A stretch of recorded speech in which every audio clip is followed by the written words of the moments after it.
آج کی یہ محفل برادر ذیقدر عالمی شہرت یافتہ ثنا خوان رسول اور اب تو عالمی کی بجائے آفاقی کہنے شہرت یافتہ جناب حافظ و قاری ریاض الدین صاحب رحمت اللہ تعالی علیہ کی یاد میں اور ہمارے برادر عزیز جناب نواز بھائی کے ماموں جناب مرحوم عمر صاحب کے ایصال ثواب کے لیے یہ محفل منعقد ہے۔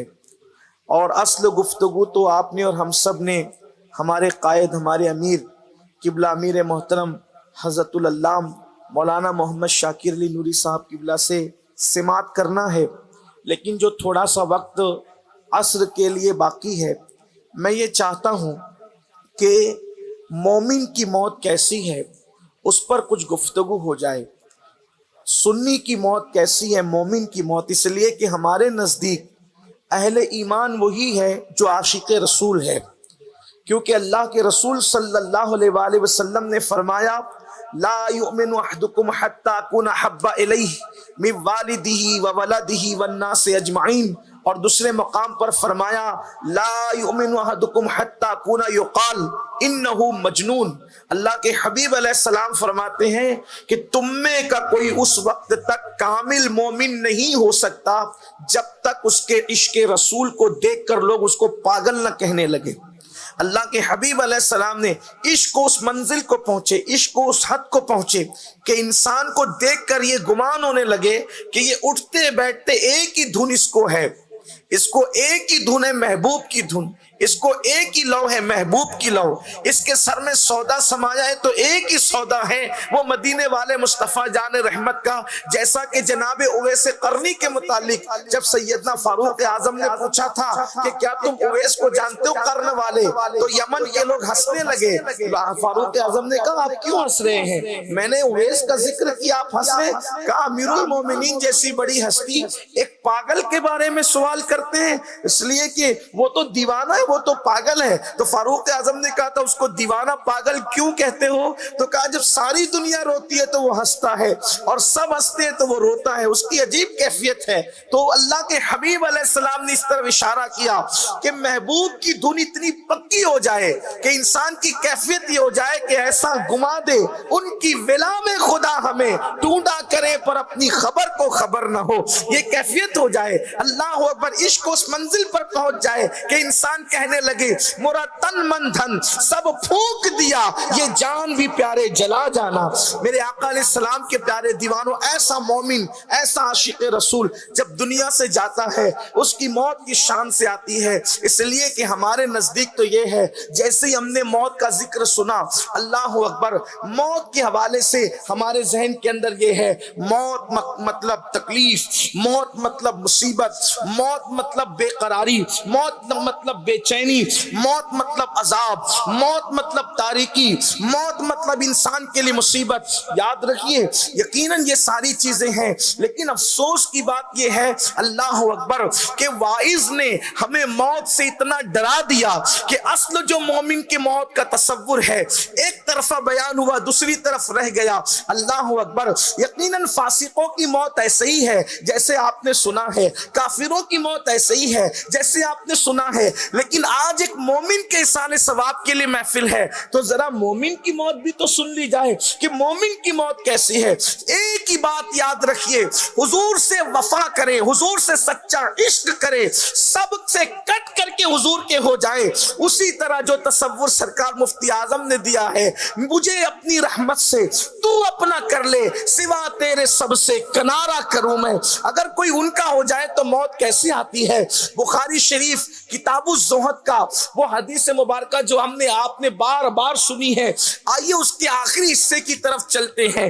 میرے آقا صلی اللہ علیہ وسلم کے دیوانوں، مومن کی موت کیسی ہے؟ مومن میں نے وہی بتا دیا آپ کو اشارتاً، اس لیے کہ وقت میں اتنی گنجائش نہیں ہے کہ مومن کی تشریح کی جائے۔ مومن وہی جو عاشق رسول، اختصار کے ساتھ یہی، جو حضور سے سچا عشق کرے، جو حضور سے سچی محبت کرے۔ ہاں وہ اپنی نیند کے اندر فجر کی نماز ترک کرنے والا مومن نہیں، جو انسان اپنے آپ کو خود مومن سمجھتا ہے اور اپنی نیند پر فجر کی نماز قربان کر دیتا ہے، ایسا مومن نہیں، ایسا مومن نہیں جو اپنی آنکھوں کو عورتوں کا حسن دیکھنے کے لیے وقف کر دیتا ہے، ایسا مومن نہیں جو پاپ اور زنا کے اڈوں کو آباد کرتا ہے، ایسا مومن نہیں جو شراب کے اڈوں کو آباد کرتا ہے۔ مومن وہ جسے مصطفیٰ جان رحمت مومن کہے، ہاں وہی مومن جس کے بارے میں قرآن کہتا ہے قُل لِّلْمُؤْمِنِينَ يَغُضُّ مِنْ أَبْصَارِهِمْ، مومنوں کی شان تو یہ ہے کہ وہ اپنی نگاہوں کو نیچی رکھتے ہیں، کیونکہ اللہ نے فرمایا اے محبوب مومنوں سے کہہ دو کہ وہ اپنی نگاہوں کو نیچی رکھیں۔ وہ اپنی نگاہوں کو نیچی رکھنے والا مومن، وہ نماز کے وقت مسجدوں کو جانے والا مومن، وہ مصطفیٰ جان رحمت پہ درود پڑھنے والا مومن، وہ نیند ہی نہیں بلکہ اپنی جان سے زیادہ مصطفیٰ جان رحمت سے عشق کرنے والا مومن، ایسا مومن۔ بخاری شریف کتاب الزہد کے اندر حدیث پاک کا آخری ٹکڑا ہے جس کو ہم بار بار سنتے رہتے ہیں، لیکن یہ آخری حصہ ہم سے چھوٹ جاتا ہے۔ وہ آخری حصہ کیا ہے؟ اللہ کے رسول مصطفیٰ جان رحمت غیب دا نبی صلی اللہ علیہ وآلہ وسلم فرماتے ہیں کہ اللہ تعالیٰ نے حضرت جبریل کے ذریعے سے مجھے یہ پیغام بھیجا کہ اللہ پاک فرماتا ہے مجھے کسی کام کے کرنے میں تردد نہیں ہوتا۔ توجہ کریں، یہ مومن کی موت ہے۔ اگر یہ موت ہم سن لیں تو کبھی ہم موت سے کراہت نہ کریں، کبھی ہم موت سے نفرت نہ کریں۔ مومن کی موت کیا ہے؟ حضرت جبریل نے مصطفیٰ جان رحمت سے آ کر عرض کیا کہ اللہ فرماتا ہے مجھے کسی کام کے کرنے میں تردد نہیں ہوتا۔ تردد کسے کہتے ہیں؟ یہ ذات باری کے لیے، اگرچہ ہم ڈائریکٹ نہیں کہتے لیکن آپ کو سمجھانے کے لیے صرف بتا دوں، تردد کس کو کہتے ہیں؟ تردد کہتے ہیں، یہ اللہ کے لیے نہیں کہہ رہا ہوں، آپ کو سمجھانے کے لیے الگ سے کہہ رہا ہوں، تردد کہتے ہیں کسی کام کے کرنے میں انسان سوچے کہ میں یہ کام کروں کہ نہیں کروں۔ آپ کہتے ہیں نا یار مجھے تردد ہو رہا ہے کہ میں دبئی سے انڈیا جاؤں کہ نہیں جاؤں، میں محفل میں جاؤں کہ نہیں جاؤں، میں یہ کام کروں کہ نہیں کروں، اس کو کہتے ہیں تردد۔ اللہ اکبر، یعنی کسی کام کے کرنے پر انسان کے ذہن میں یہ بات آئے کہ یہ کام میں کروں کہ نہیں کروں، یہ ہے تردد کا مطلب۔ حالانکہ ہم اللہ کے لیے ادب کی وجہ سے اس معنی میں بات نہیں کرتے، لیکن چونکہ حدیث پاک میں آیا ہے ترددی، اللہ پاک فرماتا ہے مجھے کسی کام کے کرنے میں تردد نہیں ہوتا، سوائے ایک کام جب میں کرنے لگتا ہوں تو مجھے تردد ہوتا ہے۔ اللہ فرماتا ہے ترددی، کسی کام کے کرنے میں تردد نہیں ہوتا، لیکن ایک کام جب میں کرنے لگتا ہوں تو مجھے تردد ہوتا ہے۔ وہ اللہ جو کن کہہ کر کائنات پیدا کرے اسے تردد نہیں ہوتا، وہ اللہ جو زندہ سے مردہ اور مردے سے زندہ پیدا کرے اسے تردد نہیں ہوتا، وہ اللہ جو ابو جہل کے گھر میں اکرمہ جیسا صحابی پیدا کرے اسے تردد نہیں ہوتا، صحابی کے گھر میں یزید جیسا جہنمی پیدا کرے تردد نہیں ہوتا، نبی کے گھر میں کنعان جیسا پیدا کرے تردد نہیں ہوتا۔ اللہ اکبر، اور کنعان جیسے بلکہ اس سے بھی بدتر لوگوں کے یہاں اللہ تبارک و تعالی اپنے پیارے محبوبوں کو پیدا کرے اسے تردد نہیں ہوتا، وہ پتھروں میں پھول پیدا کرے تردد نہیں ہوتا، وہ گرمیوں کے موسم میں جو مشہور ہے بارش برسائے تردد نہیں ہوتا، وہ زمین کو پھاڑ کے اناج نکالے تردد نہیں ہوتا، وہ جو چاہے کرے تردد نہیں ہوتا، لیکن تردد اس کو کب ہوتا ہے؟ اللہ فرماتا ہے حدیث پاک ہے بخاری شریف کی حدیث کہ جب میں کسی مومن کی موت کا فیصلہ کرنے لگتا ہوں، جب میں کسی مومن کو موت دینے لگتا ہوں اس وقت مجھے تردد ہوتا ہے۔ کیوں تردد ہوتا ہے؟ خود فرماتا ہے کہ مجھے تردد اس لیے ہوتا ہے کہ میں تو مومن کی موت کا فیصلہ کروں اور وہ اس کو ناپسند کرے تو مجھے تردد ہوتا ہے۔ مومن سے پیار اتنا ہے کہ اس کی موت کا فیصلہ کرتے وقت قدرت کو بھی تردد ہوتا ہے۔ تو پھر پوچھا گیا کہ اللہ پھر تو کرتا کیا ہے؟ اللہ پھر تو کرتا کیا ہے؟ تو حدیث پاک میں آتا ہے اللہ اس مومن کی موت کا فیصلہ کرنے سے پہلے اس کے پاس فرشتوں کو بھیجتا ہے۔ اللہ مومن کی موت کا فیصلہ کرنے سے پہلے وہ مومن جو میں نے بیان کیا، وہ مومن جسے قرآن مومن کہے، وہ مومن جسے حدیث مومن کہے، وہ مومن جسے مصطفیٰ جان رحمت مومن کہے، وہ مومن نہیں جس کو ہم اپنی طبیعت سے مومن کہے۔ تو میرے آقا علیہ السلام فرماتے ہیں جبریل کے ذریعے مجھے کہا گیا، جبریل نے بیان کیا، اللہ فرماتا ہے کہ پھر اس کے پاس فرشتے بھیجے جاتے ہیں، ایک دو فرشتے نہیں بلکہ فرشتوں کی جماعت آتی ہے جس کے مضمون کو قرآن یوں بیان کرتا ہے۔ اب قرآن دیکھو وہ مضمون بیان کر رہا ہے، دونوں مضامین آپ کو یکساں ملیں گے۔ دیکھیں قرآن کہتا ہے ان الذین قالوا ربنا اللہ ثم استقاموا تتنزل علیہم الملائکہ اللہ تخافوا ولا تحزنوا وابشروا بالجنۃ التي کنتم توعدون۔ اللہ فرماتا ہے میں اس کے پاس فرشتوں کی جماعت بھیجتا ہوں۔ تتنزل علیہم الملائکہ، عربی کا قاعدہ ہے، ہر زبان کا قاعدہ الگ لیکن عربی کا قاعدہ الگ، ہر زبان میں واحد ہے اور جمع ہے، عربی زبان میں ایسا نہیں ہے۔ نمبر ایک، عربی میں واحد ہے، پھر تثنیہ ہے، پھر جمع ہے، پھر جمع قلت ہے، پھر جمع کثرت ہے، یہ عربی کا قاعدہ ہے۔ اب آپ دیکھیں واحد تثنیہ، واحد ایک کے لیے، تثنیہ دو کے لیے، جمع قلت ایک سے لے کے 9 تک، اور جمع کثرت 10 سے لے کر کے پھر لا محدود، اس کو جمع کثرت کہتے ہیں۔ تو یہاں قرآن نے واحد نہیں کہا، تثنیہ نہیں کہا، جمع قلت نہیں کہا، بلکہ کیا کہا؟ تتنزل علیہم الملائکہ، کہ 1 2 8 9 فرشتے نہیں آتے، یعنی جمع قلت کا بھی سیگا نہیں بلکہ جمع کثرت کا سیگا ہے، یعنی اس مومن کے پاس ہزاروں فرشتوں کی جماعت آ جاتی ہے، مرنے سے پہلے اس کے پاس ہزاروں فرشتوں کی جماعت آتی ہے۔ لوگ کہتے ہیں یہ سب سے بھاگتا کیوں ہے، لوگ سوچتے ہیں یہ ملول ملول کیوں ہے، لوگ سوچتے ہیں یہ سب سے جدا جدا کیوں ہے۔ ارے نادان، اب اس کے سامنے وہ جو فرشتوں کا جلوہ ہے، حدیث پاک میں آتا ہے جہاں تک اس کی نظر جاتی ہے وہاں تک اس کو فرشتوں کی قطار نظر آتی ہے۔ وہ گم سم جو رہتا ہے تو وہ فرشتوں کو دیکھ کر، یعنی وہ چاہتا ہے کہ ہم یہاں سے ہٹے، کیونکہ وہ جلوہ آقا علیہ السلام فرماتے، فقی ابو اللہ سمرقندی، یہ بخاری کی حدیث نہیں ہے، یہ فقی ابو اللہ سمرقندی نے تنبیہ الغافلین میں لکھا ہے، ایسی خوشبو لاتے ہیں فرشتے ساتھ میں، اور ایسی جو وہ نورانی چہروں کے ساتھ آتے ہیں کہ مومن ان کو دیکھ کر حیران رہتا ہے، حیران متحیر رہتا ہے، یہ مومن کی موت ہے۔ تو پھر قرآن کیا کہتا ہے؟ اب قرآن فقی ابو اللہ سمرقندی اور بخاری کے مضامین کو ملا کر اس کا اتنے مجموعہ پیش کر رہا ہوں، تو قرآن کیا کہہ رہا ہے؟ فرشتے آ کر اس کو کہتے ہیں اللہ تخافوا ولا تحزنوا، فرشتے کہتے گھبرانا مت، خوف مت کھانا۔ کس کو کہتے؟ ثم استقاموا، جو کلمہ طیبہ پڑھ کر کلمے پہ ڈٹا رہا۔ ڈٹا رہا مطلب کیا؟ اس نے ایمان کا کبھی سودا نہیں کیا، اس نے عقیدے کا کبھی سودا نہیں کیا، اس نے عشق رسول کا سودا نہیں کیا، زبان سے جھوٹ نہیں بولتا تھا، حرام نہیں کھاتا تھا، غیبت چگلیاں نہیں کرتا تھا، جو اپنے لیے پسند کرتا تھا وہی اپنے مومنوں کے لیے پسند کرتا تھا۔ ثم استقاموا کی تفسیر میں بہت تفصیل ہے، یعنی وہ دین پر ڈٹ کر اپنی زندگی کو گزارتا تھا۔ تو فرشتے اس کو آ کے کہتے ہیں اللہ تخافوا ولا تحزنوا وابشروا بالجنت التي کنتم توعدون۔ فرشتے کہتے گھبرانا مت، خوف نہیں کرنا، وابشروا، اور اس جنت کی بشارت لے لے جس کا تجھ سے وعدہ کیا ہے۔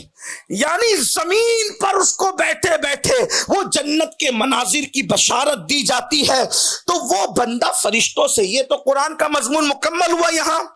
اور آگے قرآن بھی کہتا ہے نحن اولیاؤکم فی الحیات الدنیا وفی الآخرہ، پھر آگے مضامین آ رہے ہیں، لیکن یہاں آیت کا مضمون پورا ہوا کہ وَأَبْشِرُوا بِالْجَنَّةِ الَّتِي كُنْتُمْ تُوعَدُونَ، اس دنیا میں بیٹھے بیٹھے اس جنت کی بشارت لے جس کا تجھ سے وعدہ کیا گیا ہے۔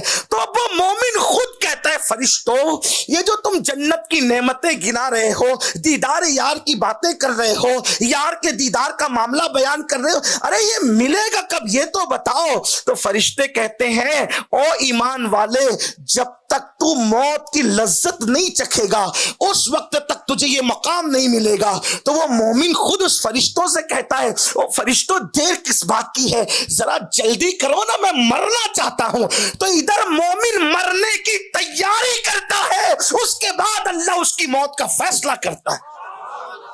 پہلے مومن کہتا ہے کہ مجھے چلنا ہے, پہلے مومن کہتا ہے کہ مجھے چلنا ہے, اس کے بعد قدرت اس کی موت کا فیصلہ کرتی ہے.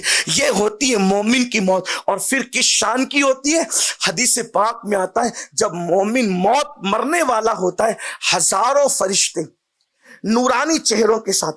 حضرت ابراہیم خلیل اللہ فرماتے ہیں موت اتنی نورانیت کے ساتھ, اتنا نورانی چہرہ لے کے حضرت ملک الموت اس مومن کے پاس آتے ہیں کہ اگر اس کو کوئی اور اجر نہ بھی دیا جائے تو صرف موت کا چہرہ اتنا خوبصورت ہے کہ اس کو ایسا لگتا ہے کہ اس کو ساری نعمتیں اسی میں سب مل گئی. اتنا خوبصورت ہوتا ہے موت کا چہرہ.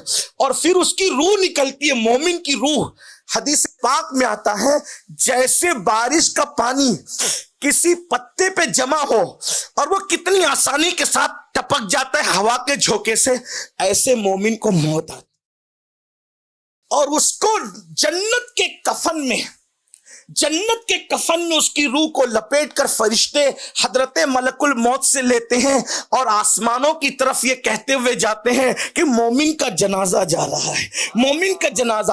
اور جو مومن ہوتا ہے جب وہ مرتا ہے اس کو موت آتی ہے تو وہ موت کے وقت مصطفیٰ جان رحمت کا دیدار کرتا ہے, حضور کا جلوہ دیکھتا ہے. اسی کو میرے امام کہتے ہیں جان تو جاتے ہی جائے گی, قیامت یہ ہے. جان تو جاتے ہی جائے گی, قیامت یہ ہے. اب یہاں مرنے پہ ٹھہرا ہے نظارہ تیرا, اب یہاں مرنے پہ. اسی لیے کسی عاشق نے کہا ہے مدینے جانے کی جتنی خوشی ہوتی ہے اس سے زیادہ خوشی تو مر جانے کی ہونی چاہیے. مدینے جانے کی جتنی خوشی ہوتی ہے اس سے زیادہ خوشی تو مر جانے کی ہونی چاہیے, کیونکہ مدینے جاتے ہیں تو گنبد خضرا نظر آتا ہے اور مر جاتے ہیں تو خضرا والا نظر آتا ہے. دونوں میں فرق تو ہے, لیکن حیرت ہے عاشق بھی بنتے ہیں. مدینے جانے کی خوشی تو ہے, مر جانے کی خوشی کیوں نہیں ہوتی لوگوں کو؟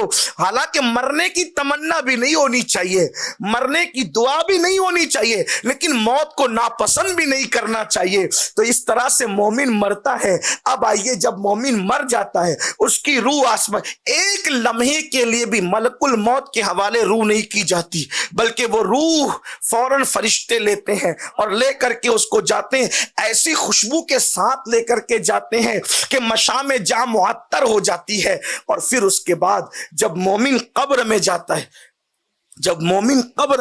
ہے, اس سے 3 سوال ہوتے ہیں. نمبر 1, من ربک, ما دینک, ما کنت تقول بحق ھذا الرجل. یہ 3 سوال ہوتے ہیں. اب یہ 3 سوالوں کی حکمت کیا ہے؟ نمبر 1, کیونکہ دنیا میں کافر بھی ہیں تو ان سے پہلے سوال میں ان کو چھانٹ دیا جاتا ہے, من ربک, تیرا رب کون ہے؟ تو چونکہ انہوں نے الگ الگ لوگوں کو خدا بنا لیا تھا تو وہ ہاں لا ادری کہتے, جواب نہیں دے پاتے, وہ تو پہلے سوال میں کٹ ہو گئے. پھر چونکہ خدا کو ماننے والوں میں یہودی بھی اور نصرانی بھی ہے تو پھر ان سے پوچھا جاتا ہے ما دینوں کا, کہ تیرا دین کیا ہے؟ تو پھر وہاں یہود و نصارہ بھی کٹ ہو جاتے ہیں, کیونکہ ان کا مذہب تو یہود و نصارہ تھا.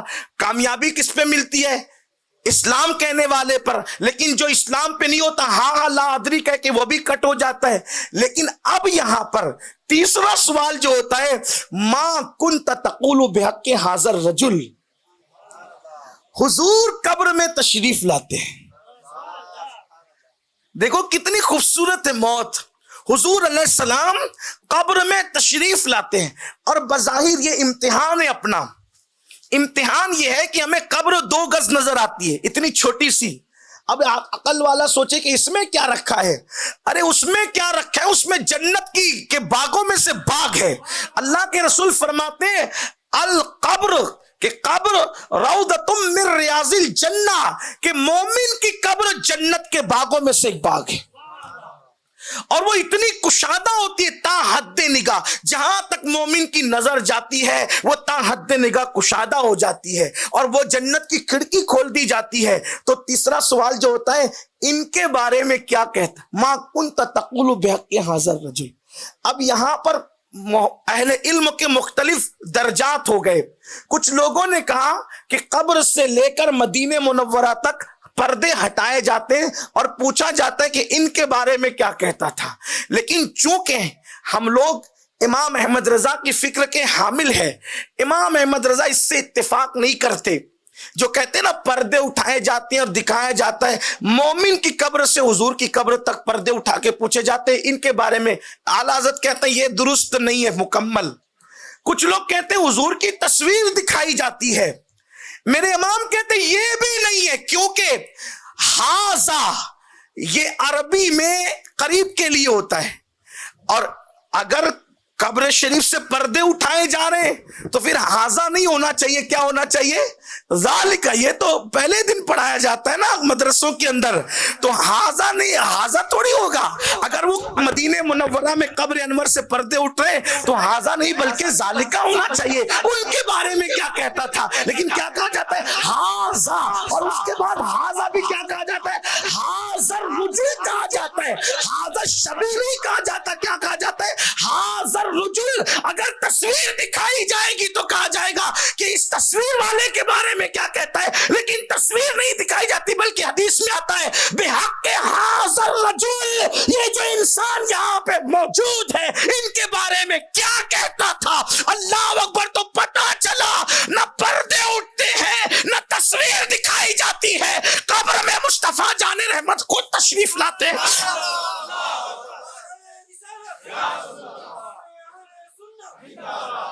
حضور خود تشریف لاتے اور میرے امام بیان کرتے قبر میں لہرائیں گے تا حشر چشمے نور کے جلوہ فرما ہوگی جب طلعت رسول اللہ کی۔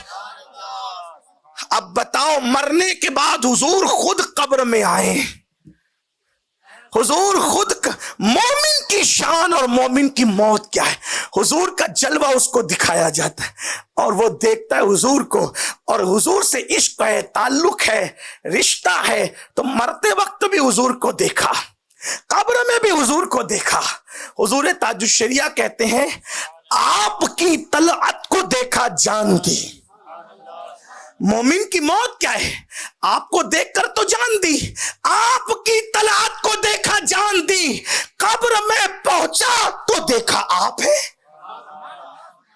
حضور کو دیکھ کے جان دی اور قبر کے اندر داخل ہوا تو بھی حضور کا جلوہ نظر آتا ہے۔ اب حضور کو دیکھا، حضور کا جلوہ دیکھا تو مومن کہتا ہے، اب وہ کیا کہتا ہے، وہ تو اس کا عشق کہتا ہے۔ حضور کو دیکھا اور حضور کو آدمی پہچانتا ہے، کیوں نہ پہچانے، کیوں نہ پہچانے، کیونکہ زندگی میں انہیں جانا، انہیں مانا، نہ رکھا غیر سے کام، للہ الحمد میں دنیا سے مسلمان کے۔ تو قبر میں حضور کا دیدار ہوتا ہے۔ حضرت آسی غازی پوری کہتے ہیں آج پھولے نہ سمائیں گے کفن میں آسی، آج پھولے نہ سمائیں گے کفن میں آسی، قبر کی شب ہے کس گل سے ملاقات کی رات۔ تو حضور کا جلوہ دکھا۔ اب وہ تیسرے سوال میں بھی کامیاب ہوتا ہے تو جنت کا بستر قبر میں بچھایا جاتا ہے، جنت کا بستر قبر میں بچھایا جاتا ہے اور فرشتے اس کو کہتے ہیں، یہ بھی بخاری کی حدیث ہے، اب یہ ٹکڑا جو پڑھ رہا ہوں بخاری کی حدیث ہے، مسلم میں بھی اس کو لکھا ہے، کیا ہے؟ نم کا نومت العروس۔ میں جہاں سے پڑھ رہا ہوں اس کو شرح الصدور امام سیوطی سے پڑھ رہا ہوں، کیا کہا جاتا ہے؟ نم کا نومت العروس، اے مرنے والے، اے میت، ادھر سب رو دھو رہے ہیں، اس کے مزے کیا ہیں؟ ادھر سب رو رہے ہیں، بچے کہتے ہیں ابا گیا، بیوی کہتے شوہر گیا، لوگ کہتے گھر کا سرپرست گیا، تحریک کہتی مبلغ گیا، قوم کہتی عالم گیا، دنیا کہتی ناطقہ گیا، کسی کا ابا، کسی کا شوہر، کسی کا دوست، کسی کا ساتھی، یہ سب گیا گیا کہتے ہیں۔ اور وہاں کیا ہوتا ہے؟ عرش پر دھومے مچے وہ مومن صالح ملا۔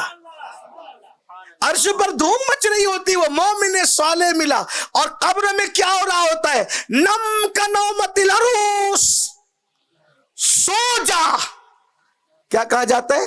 سو جا ایسے جیسے پہلی رات کی دلہن سوتی ہے۔ اب اسی پہ میں اپنی بات ختم کر دوں گا، توجہ فرمائیں۔ کتنی اچھی ہے نا موت، موت کتنی خوبصورت چیز ہے، موت کتنی پیاری چیز ہے، لیکن لوگ اس سے ڈرتے کیوں ہیں؟ کیونکہ میرے آقا علیہ السلام فرماتے الموت جسر، موت ایک پل ہے، بریج ہے موت، یوصل حبیب الی الحبیب، موت اس پل کا نام ہے جو محب کو محبوب سے ملا دیتی۔ حضرت بلال حبشی کبھی نہیں مسکرائے حضور کے وصال کے بعد، سرکار کے وصال کے بعد بلال کبھی نہیں مسکرائے، جس دن انتقال ہو رہا تھا اس دن مسکرا رہے تھے۔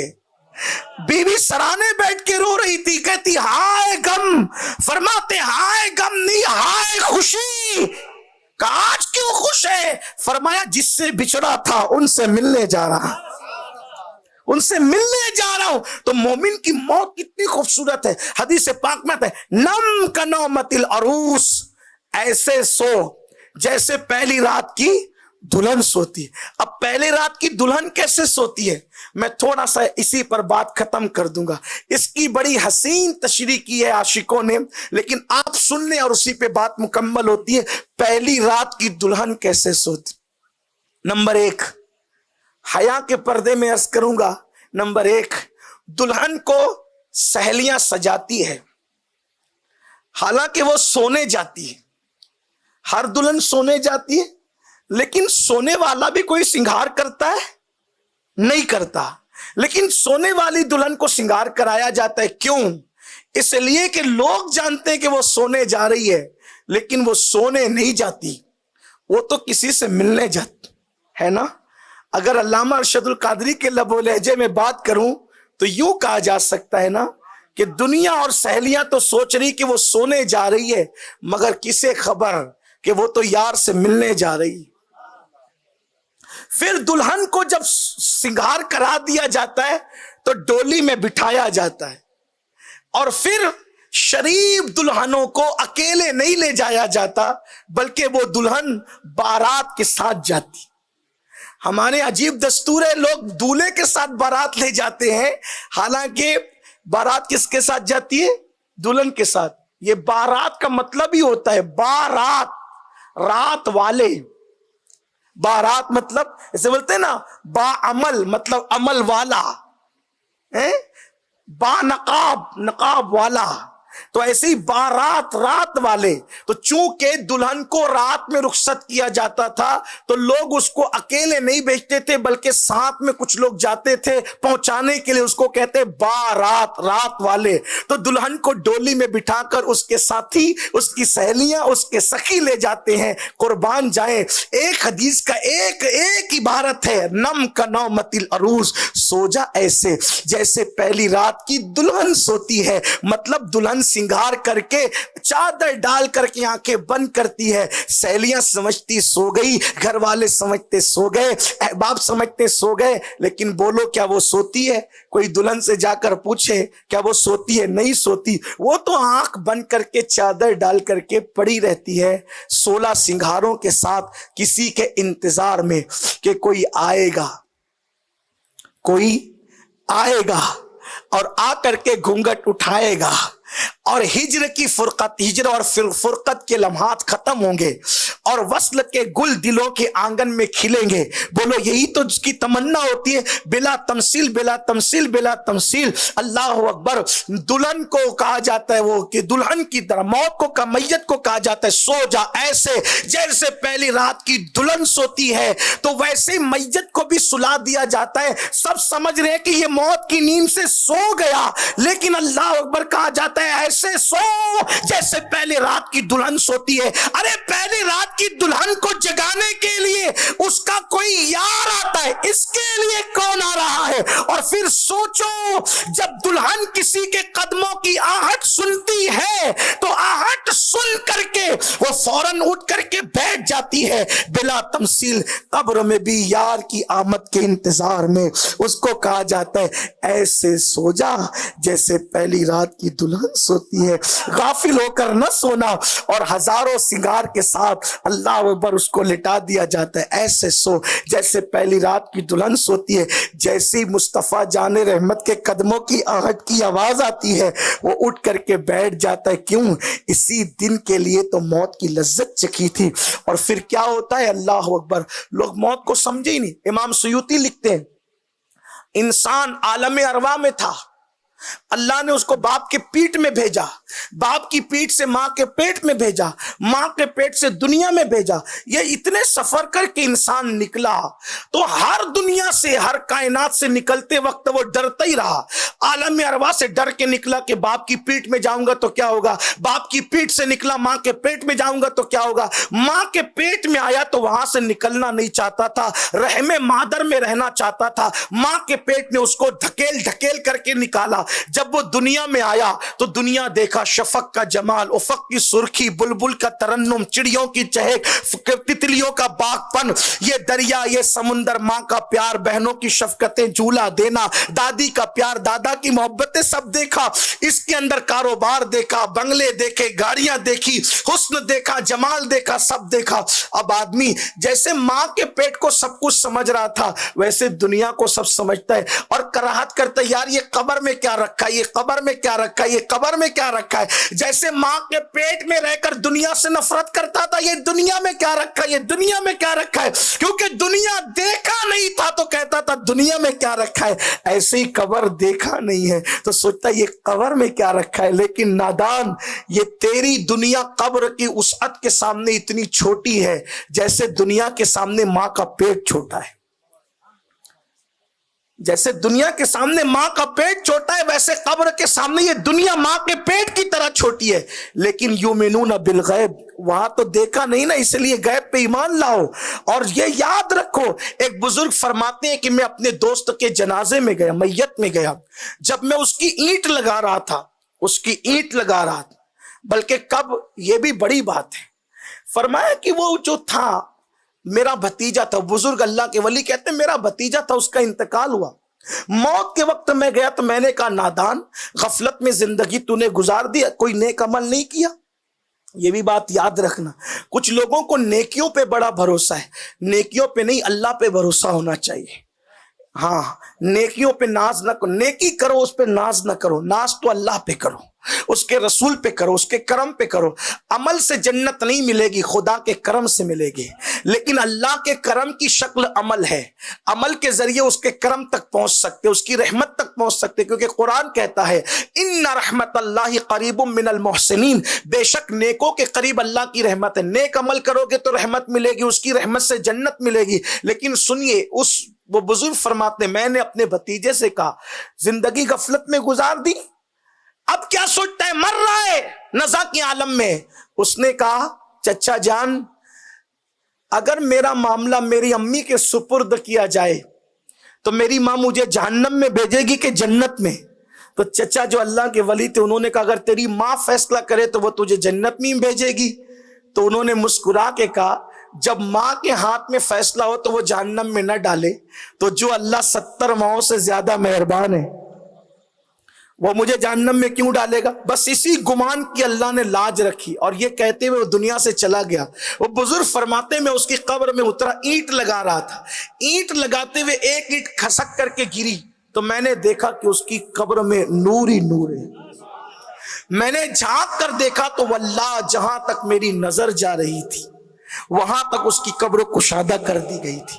یہ مومن کی قبر ہے, یہ مومن کی موت ہے. لیکن ہم ڈرتے موت سے, کیوں؟ یہ جو جتنا معاملہ بیان کیا گیا نا کہ مصیبت ہے, تکلیف ہے, بلا ہے, یہ کس کے لیے؟ جس سے اللہ ناراض ہو. لیکن ایک بات اور عرض کر دوں تاکہ غلط فہمی دور ہو جائے, مومن مرے تو بھی اس کو تکلیف ڈالی جاتی ہے, اور کافر مرے تو بھی اس پہ تکلیف ڈالی جاتی. تکلیف سب کو ہوتی, تکلیف سب پہ ڈالی جاتی, اتنا یاد رکھنا. اور اتنی تکلیف ڈالی جاتی ہے ایسا لگتا ہے جیسے سینے پہ آسمان اور زمین سمیٹ کے رکھ دیے گئے. سانس لیتے وقت اتنی تکلیف ہوتی ہے, مرتے وقت ایسا لگتا ہے جیسے سوئی کے ناکے سے سانس لے رہے ہیں. اتنی تکلیف ہوتی ہے موت کے وقت, ایسا لگتا ہے جیسے پیٹ میں ببول کا درخت ڈال کر کے اس کو کھینچا جا رہا ہے. یہ تکلیف ہوتی ہے. لیکن مومن پہ بھی تکلیف ڈالی گئی اور کافر پہ بھی ڈالی گئی. کافر اس تکلیف کو محسوس کرتا ہے, مومن محسوس نہیں کرتا. اب آپ کہیں گے تکلیف دونوں پہ ڈالی جاتی ہے, ایک محسوس کرتا ہے دوسرا نہیں کرتا. تو ایک آسان زبان میں سمجھ لیں, تفسیر سورہ یوسف اٹھائیں. آپ نے سنا ہوگا جب زلیخا کی سہیلیوں نے زلیخا کو تانا دیا کہ تو بادشاہ کی بیوی ہو کر ایک لڑکے سے, ایک غلام سے پیار کرتی ہے, تجھے شرم نہیں آتی؟ تو زلیخا نے کیا کہا, کیا تم نے میرے یوسف کو دیکھا ہے؟ انہوں نے کہا نہیں. کہا ایک بار دیکھو پھر تانا دینا, ایک بار دیکھو پھر تانا دینا کہ میرا یوسف کیسا ہے. تو انہوں نے حضرت یوسف سے کہا یوسف تم نقاب اوڑھ کے آنا, جب میں کہوں گی نقاب اٹھانا. اور سہیلیوں کو انہوں نے کھانا کھلایا اور کرسیوں پہ بٹھایا اور ان کے ہاتھوں میں ایک ایک پھل دیا اور ایک چھری دی. کہا جب تم میرے یوسف کو دیکھنا تو تم نے پھل پہ چھری چلانا. آپ نے سن رکھا ہے, بہت تفصیل سے آپ نے سن رکھا ہوگا, بار بار سنا ہوگا. پھر کیا ہوا, پھل یوسف علیہ الصلوۃ والتسلیم کو دیکھتے وقت کاٹنے کی شرط لگائی, ہاتھ میں چھری. سہیلیوں کو کہا کہ جب یوسف دیکھو تو پھل پہ چھری چلاؤ, اور ایسے ہی ہوا, انہوں نے پھل پہ چھری چلایا. حسن یوسف دیکھا, پھل کاٹنے کی بجائے کیا کاٹا, انگلیاں. انگلیاں کٹی تو درد ہوا, کیوں؟ حسن یوسف سامنے تھا. اور انگلی کٹتی ہے تو درد ہوتا ہے, لیکن ہوا درد مگر محسوس نہیں ہوا. کیوں؟ کیونکہ حسن یوسف سامنے تھا. تو ارے نادان, انگلی کٹے اور حسن یوسف سامنے ہو تو درد محسوس نہیں ہوتا. تو مومن پہ بھی درد ڈالا جاتا ہے, لیکن وہاں یوسف ہوتے ہیں جہاں انگلیاں کٹ رہی تھی, اور یہاں جانے یوسف محمد رسول اللہ کا جلوہ بے نقاب ہوتا ہے. حسن یوسف ہو تو انگلی کٹنے کا درد نہیں ہوتا, اور اگر حسن مصطفیٰ ہے تو موت آنے کا درد کیسے ہو سکتا ہے؟ اسی لیے تو میرے آقا فرماتے ہیں اللہ نے میرے بھائی یوسف کو میرے حسن کا آدھا عطا کیا. تو جہاں آدھا حسن ہو وہاں انگلی کٹنے کا درد نہیں, جہاں حسن مجسم ہو تو وہاں موت کی تکلیف کا درد کیسے ہو سکتا ہے؟ اس لیے مومن کو موت کے وقت رسول اللہ کا دیدار کرایا جاتا. اتنی خوبصورت ہے مومن کی موت, لیکن شرط ہے مرے تو کوئی مومن مرے. اسی لیے قرآن کہتا ہے یا ایھا الذین آمنوا اتقوا اللہ, یا ایھا الذین آمنوا اتقوا اللہ حق تقاتہ ولا تموتن الا وانتم مسلمون. اے لوگو, اے ایمان والو, اللہ سے ڈرو جیسا ڈرنے کا حق ہے, اور تم نہ مرنا, تم نہ مرنا. کس حالت میں؟ مگر کہ تم مسلمان ہو. یعنی جب تمہیں موت آئے تو ایمان کی حالت میں آئے. ایمان کی حالت میں جو موت آتی ہے اس کا جو مزہ ہے, واللہ اتنا بتا دوں کہ جنت میں جب لوگ چلے جائیں گے تو اس وقت اہل ایمان مومنین جن کو مرتے وقت مزہ آیا تھا وہ کہیں گے مرتے وقت تو جو مزہ آیا تھا وہ مزہ جنت کی نعمتوں میں بھی نہیں آتا. یہ ہے مومن کی موت. لیکن افسوس کہ ہم مومن بس مومن رہیں, اور یاد رکھیے اللہ سے دعا کریں کہ اللہ ایمان پہ خاتمہ کرے. یہ آسان نہیں ہے. اگر کوئی ولی بھی ہو جائے, ولی بننے کے بعد بھی خطرہ رہتا ہے ایمان چھن جانے کا. بہت سے ایسے اولیاء کی فہرست ہے کہ جن کا ایمان چھن گیا. ایمان کس کا مرتے وقت چھینا جاتا ہے اس پہ بھی اشارہ دے دو. نمبر 1, جو نماز میں سستی کرتے ہیں, ڈر ہے کہ مرتے وقت ان کا ایمان چھینا جائے گا. نمبر 2, جو لوگوں کو حقیر سمجھتے ہیں, ڈر ہے کہ مرتے وقت ان کا ایمان چھینا جائے گا. نمبر 3, جو غسل جنابت میں دیر کرتے ہیں,